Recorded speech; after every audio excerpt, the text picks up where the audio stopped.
Okay. Hi, my name is Ashley Lyman, and today we're doing a science experiment to see how high a rocket can go. And the ingredients are a water bottle, hot water, a cork, and the magic ingredient, dry ice. One has more water and one has less water. And today we're gonna find out which one would go higher. Then you can combine hot water and dry ice. It makes a lot of gas and it launches water bottles. I'm going to put dry ice in a bottle, cork it, and flip it over. Safety glasses, big gloves, and my sidekick Seth. Let's see how high we can make the rockets go.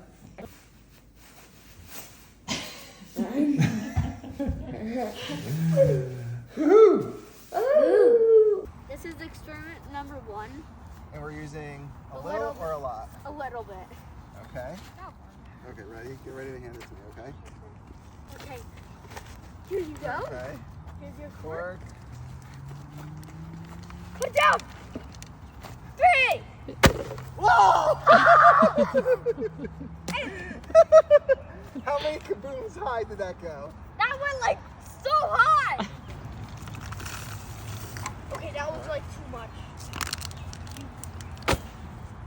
Wow. Got it! A lot of water. A little more hot water to it. Okay. Do we think it's going to go higher or lower? I feel like this one's gonna go higher, so More is always better. All right. yeah. This one's gonna pick up speed faster. Get close, Give me Dad. the cork. Oh my God! A big amount of water and the same amount of dry ice. All right, come on over here. Cork. That's gonna give it a ton of pressure.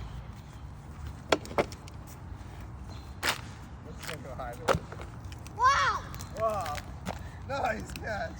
Nice catch. After doing 6 experiments, I realized that rockets with less hot water went higher. I think the reason is because there's more gas and less weight.